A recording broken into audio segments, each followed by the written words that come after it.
Plein de bonnes notes à prendre suite aux courses qui se sont déroulées tout au long de la semaine, notamment sur l'hippodrome d'Agen. Nous irons également du côté de Mont-de-Marsan ou encore Toulouse. Nous ferons un focus sur Mont-de-Marsan dont c'était la rentrée des classes 11 février. Vous découvrirez en compagnie du président Jean-Pierre Capitaine les toutes nouvelles installations. Et puis nous rendrons hommage également dans ce JT à Gérard Paillet, décédé la semaine dernière à l'âge de 71 ans. L'agenda de la semaine est également au menu de ce journal. Nous serons en compagnie d'Alexandre de Kopman pour tous les pronostics des courses d'Agen ce samedi 20 février. Bonjour et bienvenue, c'est le 20h des courses.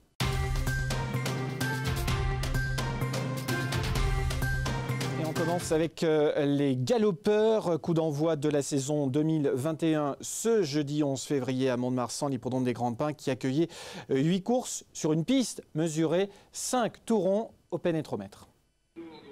Talinka survole le prix de Gélou, une épreuve pour poulain et pouliche de 3 ans inédit, appelé en découdre sur la distance de 1600 mètres. Victoire acquise par 7 longueurs et demie sur son poursuivant immédiat, Sultanen. Placé en dehors par Alexandre Gavilan, Talinka prend rapidement les commandes, puis à la sortie du dernier tournant, elle se rabat côté corde et rallie ainsi le poteau avec une confortable avance.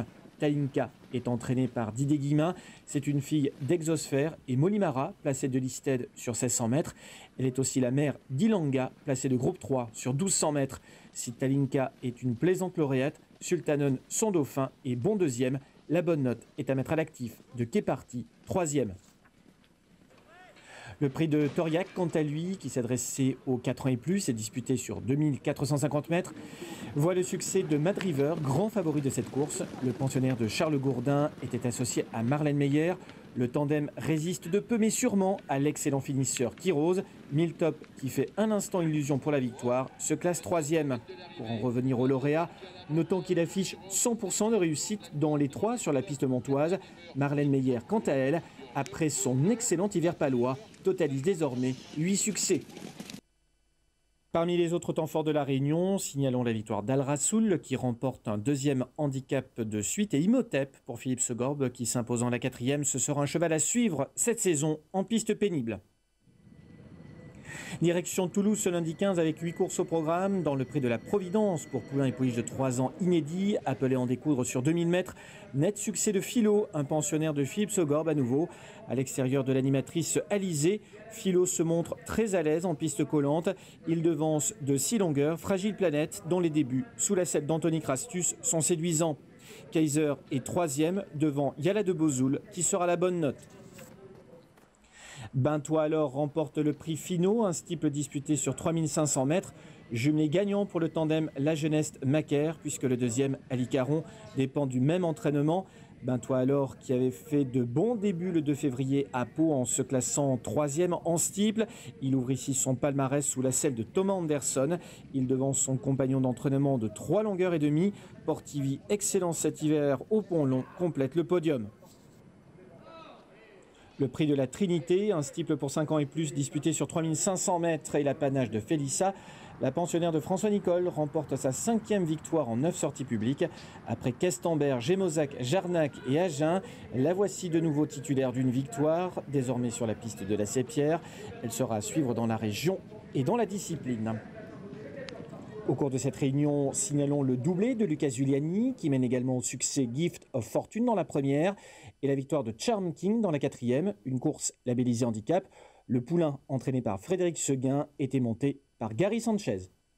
On passe au trot maintenant. Il y avait des courses sur l'hippodrome de la Sépierre les 12 et 17 février. Des courses au trot également sur la piste d'Agen en PMH. Pour vos futurs jeux, voici les bonnes notes. Cocorico pour la rédaction qui fait carton plein avec les chevaux à suivre. On commence avec Gentle Dream qui s'impose en ouverture de la Réunion, le prix de Brioude. Repéré pour vous le 9 janvier sur cette piste, il s'était alors montré fautif alors qu'il semblait avoir course gagnée. Le pensionnaire de Dominique Cordeau a depuis montré toute l'étendue de ses capacités. Déjà lauréat à la Sépierre le 1er février sur 2700 mètres départ lancé, il réédite cette fois sur 2950 mètres. Il fait afficher une 16,5, son meilleur chrono sur le parcours. Il était déféré des 4 pieds, ce qui ne lui était arrivé qu'à 4 reprises en 20 courses. Tout neuf et en retard de gain, vous pouvez continuer de le suivre, tout comme le second, Giorgio de Naples. Dans le prix de Murat, Edelsviker fait afficher une 15,4 sur 2150 mètres départ à l'autostart. Souvent pris en note ultra régulier depuis l'automne, il montre aussi que la piste toulousaine lui va à merveille. 4 courses, une victoire et 2 places depuis début janvier. Le premier accessite est à mettre à l'actif d'Eurasien Duhem, qui vient de confirmer, enivrante elle aussi, souvent prise en note dans ce journal, se classe 3e. Le temps fort de la Réunion était le prix Jean Dumouche qui voit le succès de Bunker du Prieuré qui remporte cette course européenne sur le pied de 1,15,7 sur le parcours classique toulousain. Après s'être retrouvé en épaisseur sur une 3e ligne, il est le seul à vraiment pouvoir accélérer. Il devance Massive Attack et Caprice de Cossé, la bonne note. Enfin, dans le prix de Muret pour les drivers amateurs, victoire de Caïd de Guinée, c'est Marc Lacoma qui le mène à la victoire. Ce dimanche 14, Agen a accueilli une réunion PMH et pour ceux qui n'auraient pas pu voir cette réunion riche d'enseignements, voici ce qu'il fallait en retenir. On commence avec la jeune génération, aux prises dans le prix Jean-Louis Combe. Victoire d'Erwin Griff, entraîné et drivé par Yannick Henry, le professionnel de Cassel-Sarrazin, ne cachait pas une certaine confiance avec ce fils de l'étalon Booster Winner, une nouvelle fois à l'honneur. Icarius Gemini, deuxième, accuse de net progrès pour sa 3e sortie publique. Yannick Henry, encore une fois, dans le prix Louis Chaud, pour 4 ans, appelé en découdre sur 2575 mètres. Il mène au succès cette fois-ci à l'eau de Manche, qui fait afficher une 16,5, le meilleur temps de sa carrière et première victoire en 9 sorties pour le fils de coup de poker. À l'eau de Manche résiste jusqu'au bout à Ambo et Havana de Santule. Le prix Ourasi, une course européenne disputée sur 2625 mètres pour chevaux de 6 à 10 ans et l'apanage d'Equido Alpha, entraîné et drivé par Norbert Vimon. Entre-temps, une 14,9, il est tout proche de son meilleur chrono. Revenu à un bon niveau cet hiver, il semble en mesure de faire une belle saison 2021 dans ce style d'épreuve. Cœur de Dieppe également, qui se classe 2e aux dépens d'Envieux. Dans la 5e, victoire d'Aïe Chaparral qui s'impose sous la selle de Cédric Terry. Chez les drivers amateurs, victoire de French Gold associé à Thomas Prudon. Et dans la 2e course, victoire d'Espoir d'Enfer associé à Léa Lisée. On reste au trot avec la réunion du 17 février sur l'hippodrome de Toulouse. Il y avait 8 courses. On va commencer par le prix Jupiter d'Opale en ouverture de la réunion. Une épreuve qui s'adressait aux seuls 5 ans. Victoire de Granit Dufresne qui fait afficher une 14,6. Il avait déjà trotté une 14,1 à Vincennes. C'est sa 4e victoire en 36 courses. Il profite de la disqualification de Giga des Plaines qui semblait pourtant avoir fait le plus dur. Generous Charm est 2e. Dans le prix d'Arbois maintenant, victoire de Diabolo qui s'impose assez plaisamment avec Jackie Trèche au sulky. Une 14,8, c'est la réduction kilométrique du vainqueur sur le parcours des 2950 mètres. La 2e place est conservée côté corde par Easy is back. Et puis on enchaîne avec une 3e épreuve intéressante, le prix d'Anneau qui était couru dans le cadre de l'Open des régions des 4 ans. Victoire d'All-in-One CJ, un pensionnaire de Yannick Henry, c'est Mathieu Abrivard qui était au sulky. Réduction kilométrique, une 14,4 sur 2150 mètres, départ lancé. Et surtout, eh bien, nouveau net succès à nouveau pour l'entraînement de Yannick Henry qu'on avait été voir il y a quelques semaines sur la piste de Castel-Sarrazin.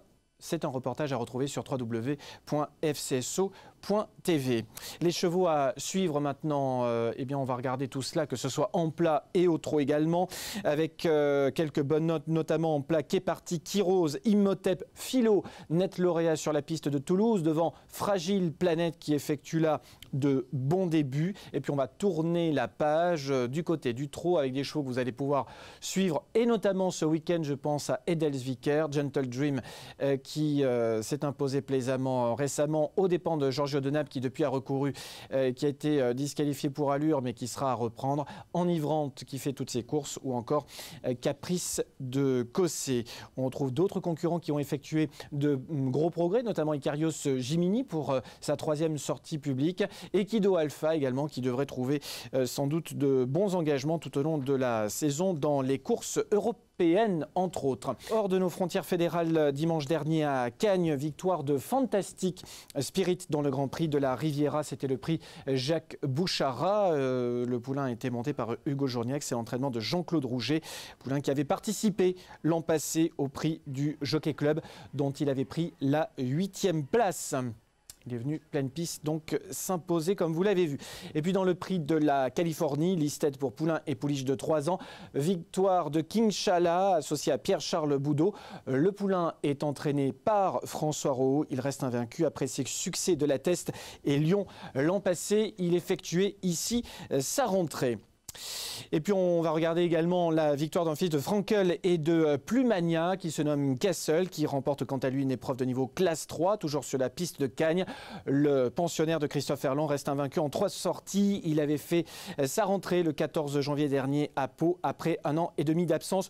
Nul doute qu'il devrait être dirigé sur des distances de tenue tout au long de la saison. Et puis victoire également de Jean-Laurent Dubord, quant à lui. Jean-Laurent Dubord qui fait honneur au centre d'entraînement de Mont-de-Marsan en clôture de la Réunion cagnoise. Victoire d'Acier associé à Anthony Crastus dans un handicap. C'est la casaque de l'écurie du Gave donc qui est à l'honneur ici. On devrait le retrouver assez dans un prochain quintet. Retenez bien son nom. Et puis 9e victoire du meeting d'hiver de Vincennes pour Yannick Henry ce 15 février grâce à Ganadelini qui s'impose dans une épreuve réservée aux seuls juments de 5 ans. La lauréate fait afficher une 14-4 sur 2100 mètres grande piste. Et on termine avec Pierrick Lemoel, l'homme fort de Blanquefort sur Briolance dans le département du Lot-et-Garonne. Son entraînement qui brille ce 18 février avec une 5 ans associée à Franck Nivard, Génial Star qui s'impose à la cote de 17 contre 1 en trottant une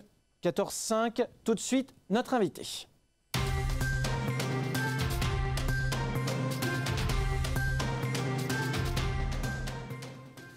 Et notre invité est Jean-Pierre Capitaine, président de la Société des courses de Mont-de-Marsan. Il est avec nous en direct par téléphone. Bonjour Jean-Pierre, comment ça va? Bonjour, je vais bien, merci. Mont-de-Marsan qui s'est littéralement, Jean-Pierre, métamorphosé. L'année dernière, vous avez lancé un gros chantier de restructuration et de reconstruction plus exactement. Dites-nous tout exactement. Qu'est-ce que vous avez fait comme travaux en fait? Le gros chantier s'est fait en 2019. D'accord. En 2019, nous avons rasé l'ancien restaurant.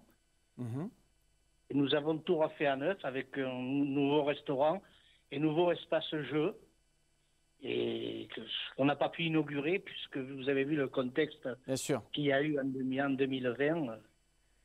Mais enfin, on est content parce qu'il y a eu du bon travail de fait. Les entreprises ont été extraordinaires.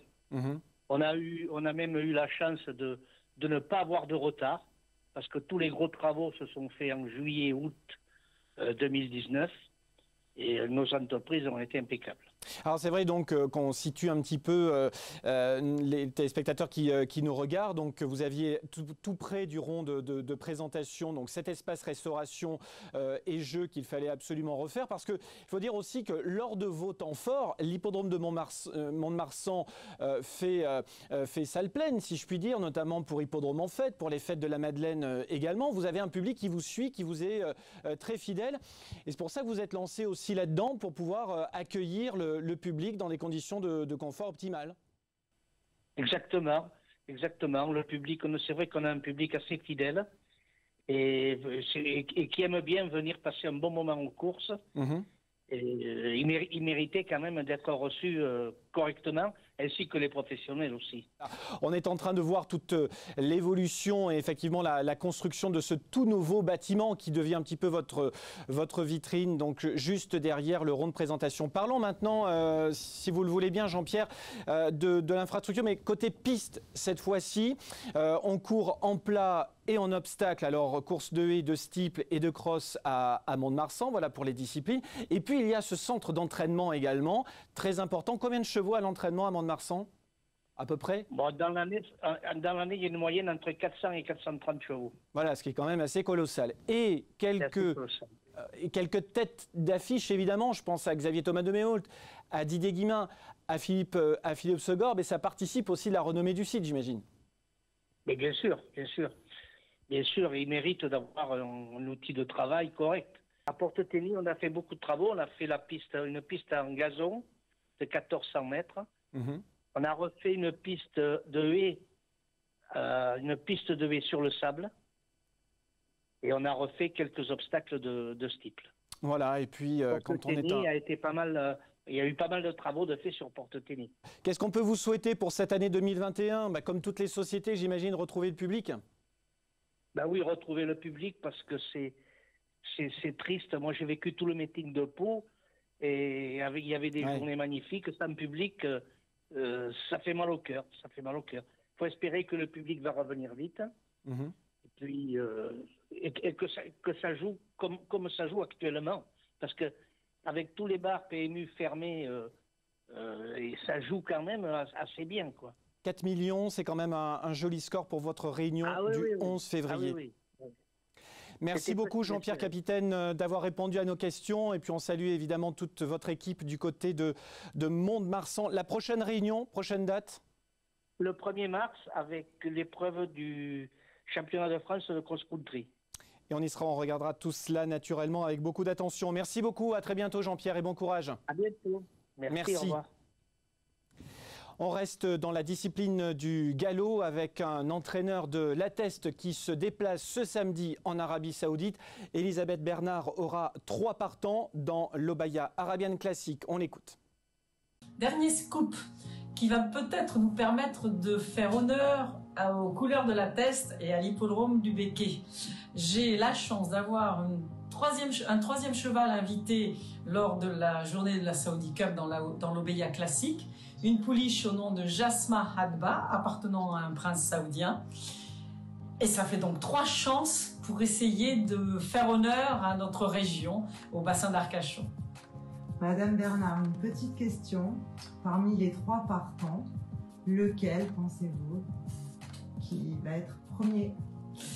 Alors, premier ou en tout cas qui va arriver parmi les sur 3 sur le podium. Alors écoutez, question difficile. Climat très différent de l'Atteste bien sûr, parce que là-bas nous allons courir avec 30 degrés. Il va quand même y avoir un sacré choc thermique pour les 3 chevaux. Savoir comment ils vont s'y habituer, c'est difficile de savoir à l'avance. Sur ces 3 chevaux-là, j'en ai quand même un qui a fait le voyage l'an dernier, qui a terminé second sur le podium, qui connaît déjà les conditions là-bas et qui s'y est très bien adapté. Donc j'aurais peut-être tendance à penser que ce soit lui. Mais quand même, les 2 autres cartouches sont bonnes et le cheval qui est second l'an dernier s'appelle Agerès. Agerès qui fera donc partie des 3 partants d'Elisabeth Bernard dans cette épreuve, l'Obaya Arabian Classic, à l'occasion de la Saudi Cup, la course aux 20 millions de dollars. Il avait 71 ans, il était l'homme de Risque-Tout. Gérard Payet est décédé la semaine dernière. Retour sur quelques temps forts de sa carrière avec un extrait de ce reportage primé il y a quelques années au Festival Epona. Gérard Payet. Dans le sud-ouest, il restera l'homme de Risque-Tout qui fut en 2011 et 2012 l'un des meilleurs chevaux semi-classiques français sous la selle. Gérard Payet fut d'abord un agriculteur avant de se tourner dans les années 90 vers les chevaux, les trotteurs en particulier, comme nous le rappellent nos confrères de Paris Turf. Avec son fils, Jérôme, ils impriment la marque Orange dans les pelotons. Mais le cheval de sa vie Risque-Tout, entraîné sur sa piste de 850 mètres de Blanzac-les-Matas, se révèle comme l'un des meilleurs de sa génération. 2 victoires en particulier marqueront les esprits. Le prix Paul Delanoë, le 26 juin 2011, où Risque-Tout devient le roi d'un jour sur la cendrée de Vincennes, mais aussi le semi-classique prix Paul Buquet, toujours sur le plateau de Gravel.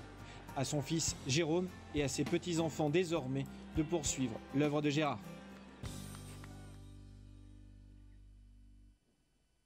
L'agenda de la semaine tout de suite.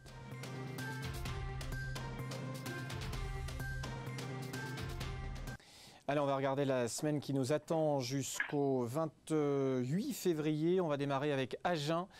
Dès ce samedi 20 février, on va faire un focus sur les courses d'Agen dans quelques instants avec Alexandre de Koopman pour tous ses pronostics. Ensuite, Auch avec 5 courses au trot et 2 courses plates. Toulouse au trot en premium, c'est-à-dire réunion PMU, donc que vous pouvez suivre sur Equidia. Et naturellement, vous pouvez engager vos paris sur les différentes courses de Toulouse, bien sûr ce 24 février. Bordeaux ensuite dimanche 28 février. Et on reviendra avec avec Auch à 13h30 avec des courses de trot. Ce sera le tournoi Gascogne. On ira faire un petit tour du côté de Auch aussi pour savoir ce qui s'y passe la semaine prochaine. Alexandre de Kopman est avec nous pour les pronostics d'Agen. Bonjour Alexandre, comment ça va ? Bonjour Flavien, bonjour à tous, et ben ça va bien. Bon, vous avez fait le papier pour cette réunion d'Agen, pour cette page pronostic qui commence. On va démarrer avec la première épreuve du programme. On va voir votre sélection, votre choix, et vous avez mis en tête de votre sélection un cheval qui vient de gagner. D'ailleurs, on va revoir les images d'ici quelques secondes. C'est Edelsviker. Oui, Edelsviker, qui est le numéro 7, qui a remporté la dernière fois une course plus relevée à Toulouse, c'était en pro. En plus, c'est un cheval qui a l'avantage de se plaire sur la piste d'Agen. Il y a un tout petit bémol, c'est qu'il n'est pas déféré des postérieurs cette fois, mais je pense que vu l'opposition, c'est largement à sa portée et je serais surpris qu'il ne lutte pas pour la victoire. On va revoir cette course référence, justement, celle du 12 février. Donc c'est tout frais, il court de manière rapprochée, mais ce qui n'est pas gênant finalement avec un cheval comme celui-là. Et il gagne avec de la marge quand même. Il fait le tour des autres et à chaque fois, il gagne assez plaisamment, même sur une piste un peu collante d'ailleurs. Oui, bien sûr. Et puis en plus, je vous dis, l'opposition, c'était quand même nettement plus relevé que ce qu'il affronte là. Donc, non, je pense que juger là-dessus, c'est clairement le choix de la course. Qu'est-ce que vous lui opposez dans ce premier rendez-vous ? Je lui oppose le 6, un Claratil, qui a l'avantage également de se plaire à Agen. Le numéro 5, Diola Dubroc, qui est confirmé dans ce genre de tournoi. Et enfin, je reprendrai le 13 dimanche d'avril, qui redescend également de catégorie.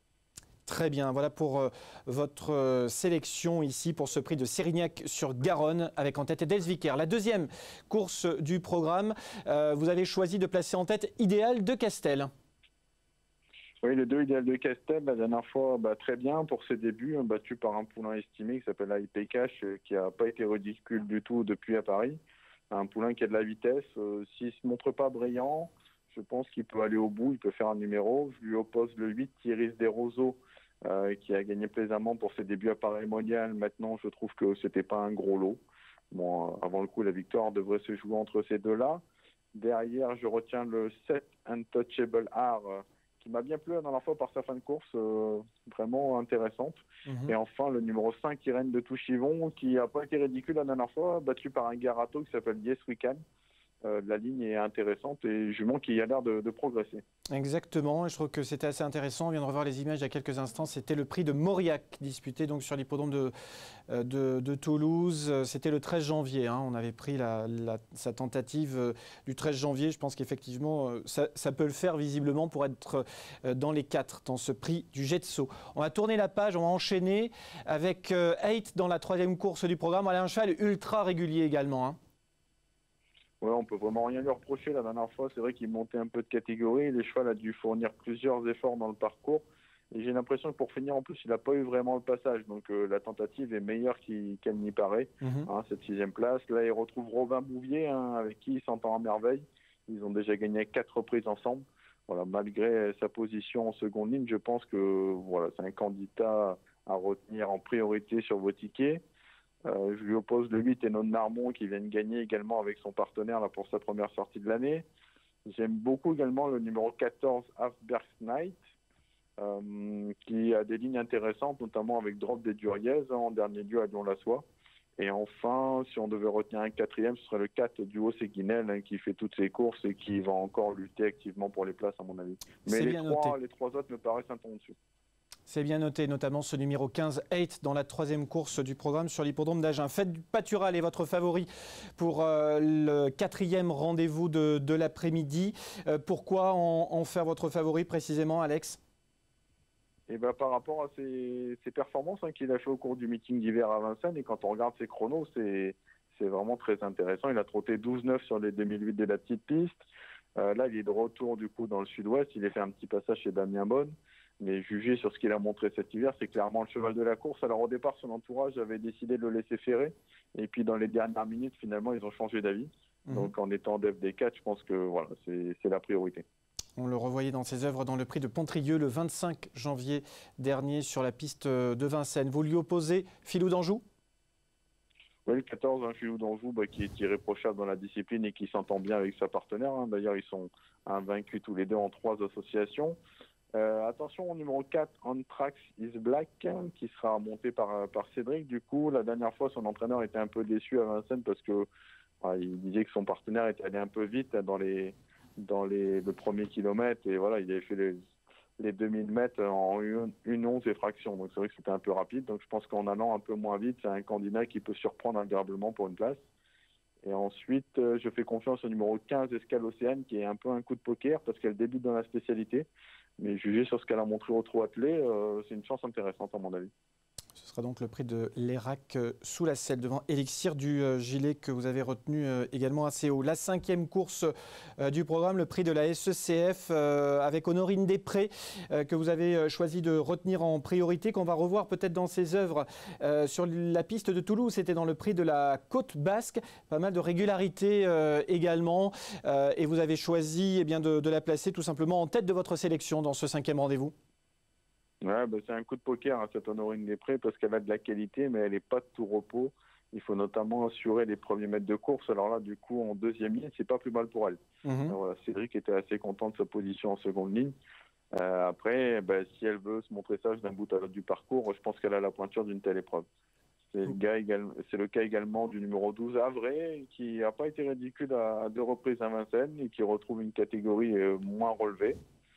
Attention au numéro 3, Hardy Fossavi, qui a fait sensation pour son essai sans ses 4 fers en dernier lieu.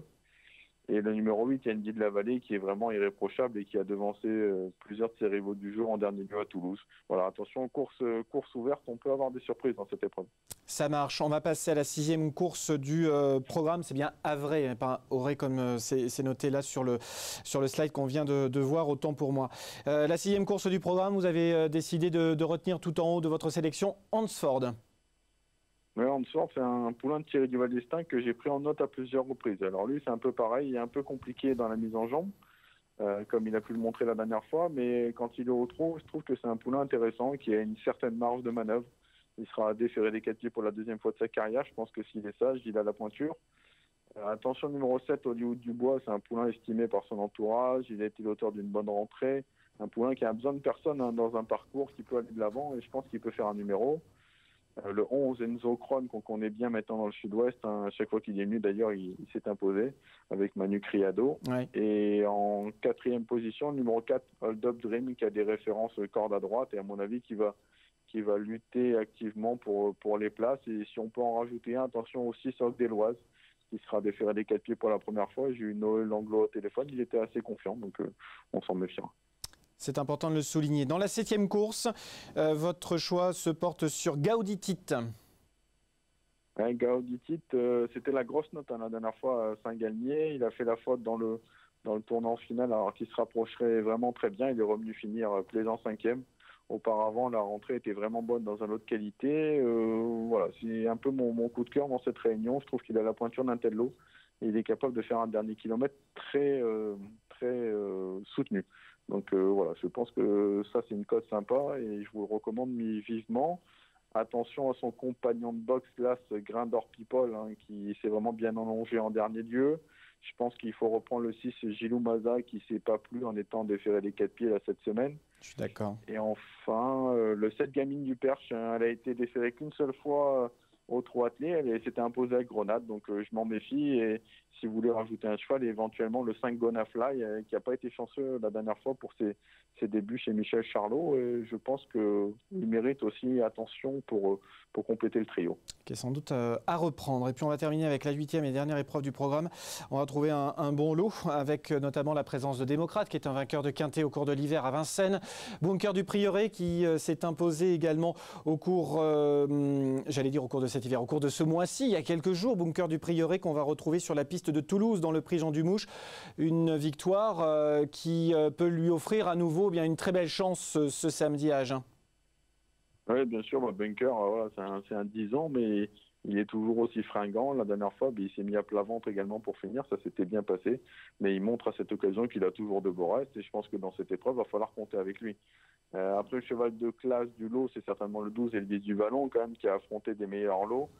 Maintenant, si on se penche un peu sur son palmarès, on peut se rendre compte qu'il n'a pas gagné depuis novembre 2019. Donc c'est un cheval, on sait qu'il faut attendre dans un parcours.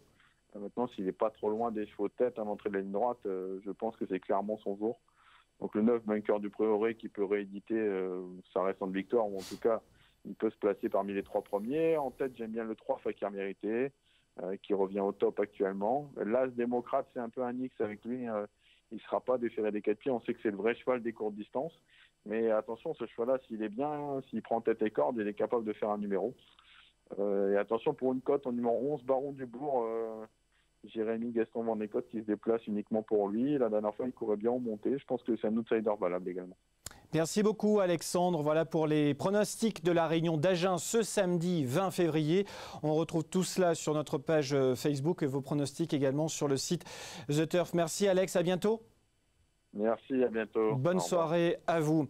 Il y a un quintet également ce samedi, ce sera sur l'hippodrome de Cagnes-sur-Mer et nous avons un tout nouveau pronostiqueur dans ce journal, Jean-Paul Ottard de Radio Bonne Humeur 98.3. On salue tous nos amis Biarro. Voici le pronostic de Jean-Paul Ottard. Le 3, 1000 Sabords, le 4, El Caliente, le 5, Astro Strike, le 10, Devanafushi, le 14, J'aurais dû, le 2, Gris d'argent qui portera les couleurs du Sud-Ouest et le 6, Chiamala. À suivre également ce samedi sur la piste de Cagnes-sur-Mer, plein de représentants de la région, notamment les représentants rougets que je vous propose ici de découvrir. Damien de Vatrigan qui présentera Gris d'argent dans le Quintet, pas mal de partants en provenance de Mont-de-Marsan, notamment avec Philippe Segorbe. On tourne la page avec dimanche à Vincennes, 2 chevaux à suivre à nouveau, Fantasia de Ligny pour l'entraînement de Yannick Henry et la petite championne Bilouga du Boscaï dans la 5e course pour l'entraînement de Yves Hurel. Et puis dimanche, retour à Cagnes à nouveau avec pas mal de représentants de la région et notamment donc Jean-Claude Rouget, bien sûr, Lionel Larigade, et puis du côté de Pau, Stéphane Richard Simon, Simone Broggi, et en provenance de Lattès dans la 6e course, Christophe Ferland qui présentera Canouina. Voilà donc pour les chevaux de la région à suivre. Vous pouvez retrouver tout cela bien sûr sur la page Facebook Fédération des courses.tv. Nous étions cette semaine chez Maxime Grasset à la rencontre de ce jeune homme installé tout près de l'hippodrome de Villeréal. C'est le sujet de notre nouveau magazine de la Fédération des courses du Sud-Ouest. L'actualité, je vous le rappelle, c'est chaque vendredi à 20h sur www.fcso.tv. On se retrouve la semaine prochaine. D'ici là, portez-vous bien. Salut. Bonjour à tous et bienvenue dans le MAC de la Fédération des courses du Sud-Ouest. Cette semaine, je vous emmène chez Maxime Grasset. Nous sommes à Montaut, à quelques kilomètres de Villeréal. Nous allons nous rendre dans quelques instants. Vous allez découvrir les toutes nouvelles installations et la nouvelle propriété de Maxime qui n'est pas encore tout à fait opérationnelle. C'est la raison pour laquelle nous allons commencer par découvrir son effectif sur la piste de l'hippodrome de Villeréal. Vous voulez tout découvrir du jeune homme? C'est parti.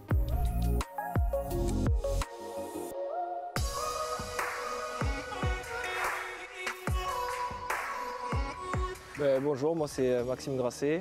Nous sommes ici à Montaut, dans ma nouvelle propriété, nouvelle écurie. On a commencé à travailler environ un an. Parle-nous de ta famille un petit peu, Maxime, s'il te plaît. Alors, on voit ton père qui entretient la piste ici. Bernard, il a été entraîneur, maintenant il est à la retraite et c'est toi qui as pris sa suite. Oui, tout à fait. C'est mon père qui m'a initié à ce métier et qui m'a tout appris d'ailleurs. J'ai commencé plutôt avec lui, à ses côtés. Et puis petit à petit, j'ai pris la relève et voilà. Qu'est-ce qui t'a plu particulièrement dans les courses?